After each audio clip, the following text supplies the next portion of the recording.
Hey everybody, I'm BadAsFish80 and welcome back to the Fish Tank, supported as always by Sneak Energy. Remember, use code FISH if you wish at sneakenergy.com. Right, what have we got for you today? Well, we're going to talk about one of the probably the least understood mechanics within Minion Masters. We're going to try and do a video series of different mechanics highlighting different skills and cards and things like that. Today we're going to be talking about Call Slitherbound. This is something that a lot of people don't understand. It's something that was raised on my stream recently and we discussed it there. So I thought I'd make a quick video just to go through how the different parts of this mechanic work. And then we're going to have a little bit of gameplay, look at a match that I played. We'll look at a deck that we've got built around this mechanic and we'll see exactly how it works. Okay, so there's a few things that we need to understand to fully understand this mechanic. So firstly, we're going to look at the Slitherbound units. Secondly, we're going to discuss the Slitherbound mechanic. And then finally, what's the point of all this slithering? Well, we're going to talk about the sacrifice mechanic, and that's where it gets interesting. Okay, so there's a couple of cards in the game, Slitherbound and Chain Gang. Now these are minion cards that allow you to spawn Slitherbounds. The Slitherbound card gives you one Slitherbound Lancer and one Slitherbound Darter.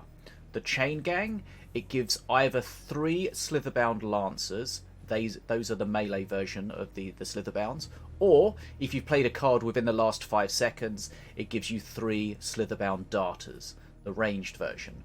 Let's look at those two different units in a bit more detail.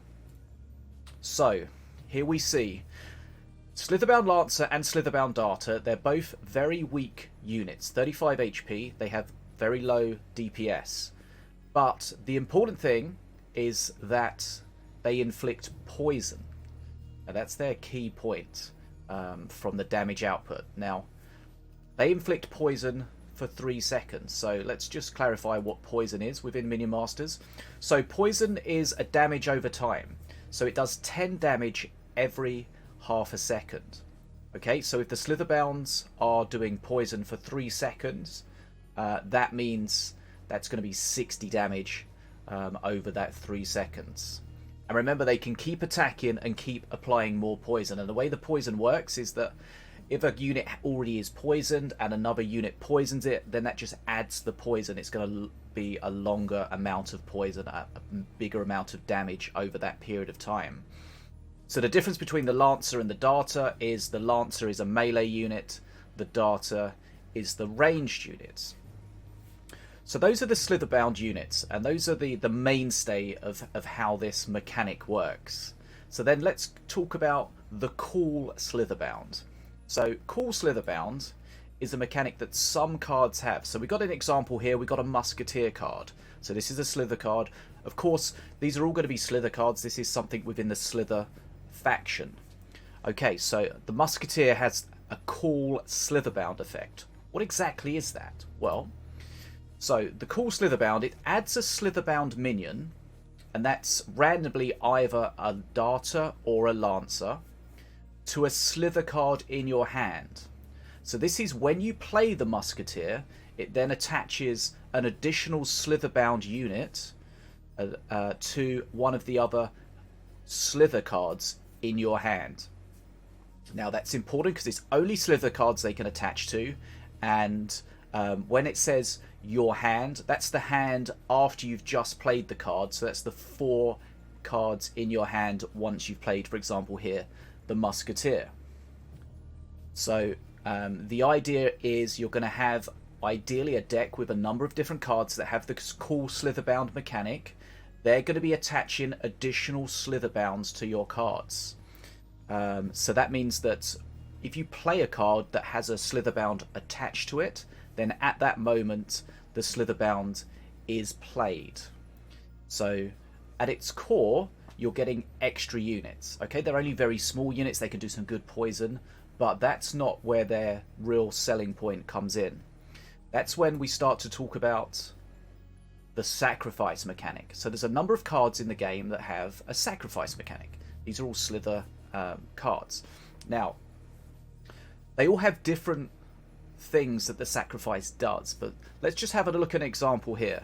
So we've got the Slithering Summons spell, okay? So it also itself has Call Slitherbound, so when you use this, it'll attach a Slitherbound to another card, another Slither card. So Sacrifice, what does Sacrifice do? Well, it kills all required Slitherbound that you command, and it does something.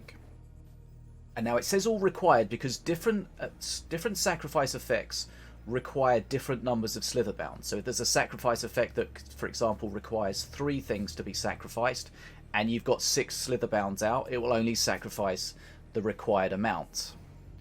So we've got Call Slitherbound attaching slithers to units, and then we've got cards that will also have a sacrifice effect. So let's go through now and just quickly have a look at those cards that have this sacrifice effect.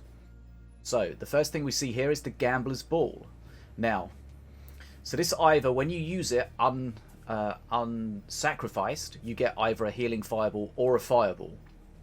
But you can use the sacrifice mechanic to sacrifice the Slitherbounds, and for each Slitherbound sacrificed, you get a 34% chance to cast both a fireball and a healing fireball. So that means if you can sacrifice 3, and that's the maximum that this card will sacrifice, if you can sacrifice 3 Slitherbounds, then you'll get a guaranteed fireball and healing fireball. Another card that has the effect is the RABID Prowler. Again, this has its own Call Slitherbound, so when it plays, it will attach it to another unit. This has sacrifice. See, we can see here this requires a 2 sacrifice, so 2 units to be sacrificed, and if that happens, then it will gain Berserker's Rage, 100% extra damage and self-damage. Now, the next one, and this is the card we're going to look at when we have a look at an example deck and some example gameplay. Slithering Summons, again, has its own Slitherbound to attach a Slither to another card. It's going to summon either a Living Statue, a Prowler, or a Soul Stealer. Now, you can tell from the card, while it's in your hand, which of those 3 it's going to spawn. Its sacrifice mechanic is it reduces its cost. So it's a 6 cost card. So if you spawn it, if you use it without any sacrifice, it's mana inefficient. But for each unit you sacrifice, it reduces the mana cost by 1. So if you have 1 Slitherbound out on the field available, then it will only cost you 5 mana. And the way that this works is that you're basically just trying to get cheap units by sacrificing this. So the idea is that you have all of your cards with the Call Slitherbounds, attaching extra Slitherbound units to other Slither cards, and then as you play those, you get more Slithers out on the board, and then you sacrifice them all and get a ton of value. And now we have the Empowered Soul Stealer. Again, this has the sacrifice mechanic. If you sacrifice at least 1, it will gain 3 souls on spawn, plus 1 for each Slitherbound sacrificed. And we have Herald Our Moon. It has its own Slitherbound. This has Call Slitherbound 2, so that will attach 2 Slitherbound units to another Slither card. And this chap, when he sacrifices them, he can cheat death. He can resurrect with 75 HP per Slitherbound sacrificed, up to its maximum HP. Now, so in its essence, as mentioned just before, you want to be calling Slitherbound onto other cards, using those cards, getting the extra Slither units, and then sacrificing them to get that value. Because these Slitherbounds are basically free units. To take your efficiency to another level, you want to be trying to get value out of these free units before you sacrifice them. So if you can utilize them to do some damage, to apply a ton of poison, to take some bridges, to bait out some spells, and then sacrifice them, that's when you get a huge amount of value from them. And that's what we'll try to do in one of the example gameplays that we took from the stream the other day. So hopefully that gives you an idea of how the Call Slitherbound works. It's a little bit confusing to get your head around, but when we watch a replay, it should make, fingers crossed, perfect sense. So let's just have a look at a quick deck we're going to play. This was a DuckWestlin deck, I think. So DuckWestlin, thank you for this deck.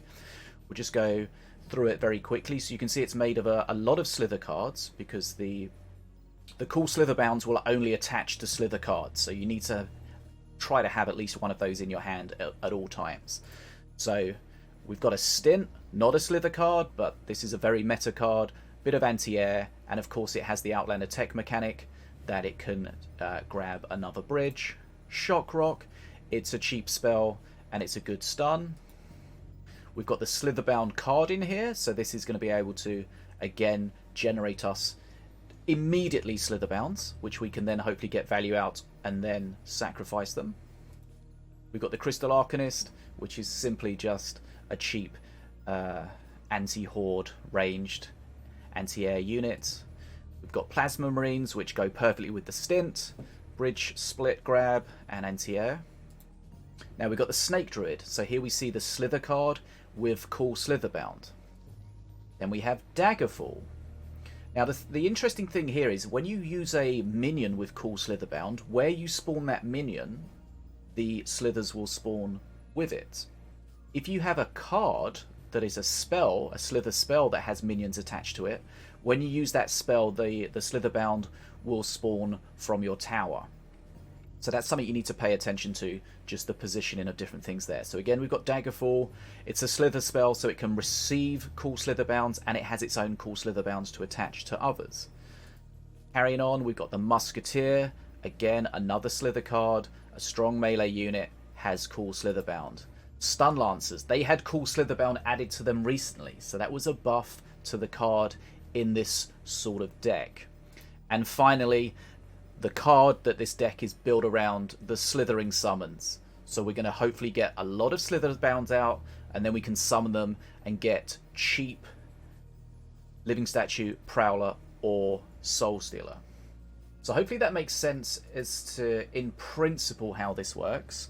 What we're going to do now is we're going to switch into going through a replay that hopefully will illustrate exactly what we spoke about here.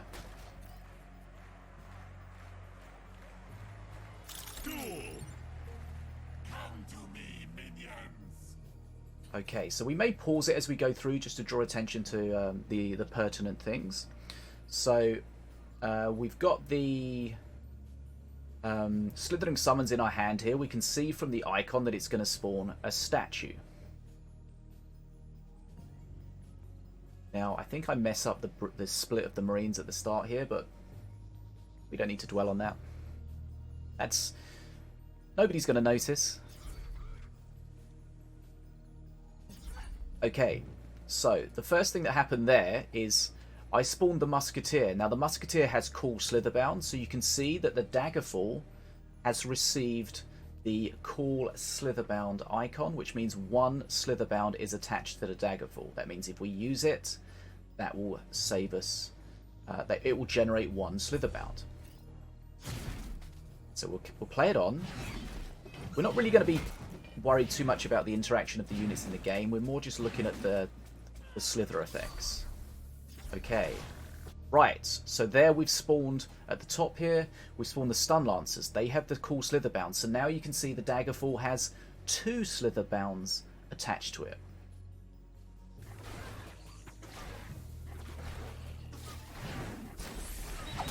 Right, now we start to get interesting. So we've just spawned here the Slitherbound card. So that means we have two Slitherbound units out. So now you can see the Slithering Summons card, the bottom right card, it's become activated. And you can see the cost of it has reduced from 6 to 4 because we've now got two Slitherbounds out. Now, at this point, it doesn't save us much mana, if any, because of course we've spent 2 mana for these Slitherbounds. We can sacrifice them and we save 2 mana. So, you know, it doesn't really make much sense here, but as the game goes on and we get more and more Slitherbounds attached, then we can start generating value. Okay, so there was the Slithering Summons. You can see the Slitherbounds at the bottom left. They were consumed, they were sacrificed, so they died, and then we got the statue from the Slithering Summons. Now, one thing I would like to mention, actually, that I should have mentioned before, is we're playing this with Apep, and Apep's interesting because it has the potential from perk 1 to give you the extra Slitherbound cards. It has the potential from perk 3 to give you extra Slither cards like the Stun Lancer and the Musketeer. But also, interestingly, The shield totem that you get from perk 2 is a slither card, so that can receive slitherbounds. So you can use the shield totem to generate units, and I'm not sure if we'll see that in this replay, but we will certainly see if we can notice that. Right, so here, I think we're going to see a Daggerfall here, and you can see the Daggerfall's got 3 slithers attached to it. 3 slitherbounds, so boom. Daggerfall was used, and then you see at the tower on the left, those 3 slitherbounds have spawned. And remember, you randomly get a darter or a lancer. Now the slitherbounds are very weak, so you want to play them when you can control whether you want to sacrifice them or not. Okay, so you can see they're doing some good value here, getting a lot of poison out. Okay, so a lot of slithers died at the top there, but we did get a lot of value from them. We weren't able to sacrifice them though, that was the sad thing. Right, so again, if we look at our hand, we've got a Musketeer, it's got a Slitherbound attached to it. We've got a Snake Druid, we've got a Slitherbound attached to that. So this deck's... Playing this sort of deck is you've got to pay attention to the cards. The order of the cards becomes very important as well. Okay, so you see at the top there, we've got 3 slithers, and then we sacrifice them all, and we get a cheap statue at the bottom. So we weren't able to get much value out of the slithers while they were alive, but the slitherbounds were sacrificed to give us a cheap statue. And then that gives us the potential to push, try to get some good face damage out. Now, okay, so here we see the shield totem in hand has a slitherbound attached to it. So when we use it, boom, extra slitherbound spawns at home. All about extra value from those. Right, okay, so here we've got 1 slitherbound out, so we can see that's a 5 mana Slithering Summons. We have slitherbound in our hand with a slither attached to it, so that'll give us 3. I misplay this a little bit because one of them dies. But look at the poison here. This is huge value from these units here. We're doing some good face damage up the other side as well. Okay, there's a good sacrifice. See, we got a lot of value out of those slitherbounds, and then we sacrifice them. That's perfect. You want to get that value and then sacrifice them. That's how you get the best out of them. Right, we've got a good push going on here. Gets shut down. Right, let's have a look at our hand. Nothing attached here, but we've got those 2 slithers at the top that we spawned from the card. We don't want to lose them if we can help it, because they're worth 1 mana to us. Okay, 1 survives, so we've got a 5 mana Prowler in our hand. Right, Snake Druid there. Okay, quick sacrifice because it looked like that one was going to die at the bottom. Again, we've got the shield totem. It's got its slitherbound attached to it, so... We don't want to just waste the totem, but if we can play it, or just cycle it if we're in a safe position, then we can get that extra unit, and then we can sacrifice it and save that extra mana. Our opponent is low HP, so we've done a good job here. See, we've got 2 attached to this. So that we see the cycle of the shield totem there generates them. Look at that! We had a 0 cost living statue from that there. Perfect. That's exactly what we want. When you get into Mana Frenzy, you can just cycle and get these 0 cost cards and get massive value out of them. Here we've got a Snake Druid, it's got 3 attached to it. Looks like I think we close out the game very soon here. Not quite over yet, but we've got a spell coming in to close it out. Okay. So that is an example of how to play the Call Slitherbound Slithering Summons deck. And hopefully that example gives you, puts the explanation from the start of the video and puts it into practice so you can see exactly how they work. So hopefully you guys enjoyed this. Hopefully you learned something from it. Let me know in the comments below. What do you feel about the Slither faction, the Call Slitherbound and the sacrifice mechanics? Of course, let me know if this helped you. Hopefully it did. And if there's any other things that you want explained, then please let me know, and I will do my best to put together some content to help you out. I appreciate you checking this video out, spending some time here. Come see me on Twitch, BadasFish80. Drop a sub here on YouTube if you're liking the content. We're trying to put out more Minion Masters content as often as possible. Of course, check out Sneak Energy. Use code FISH if you wish at Sneak Energy patreon.com. Buy a chair. Take care of yourself. My name's BadAsFish80, and I'll see you again soon here in the fish tank.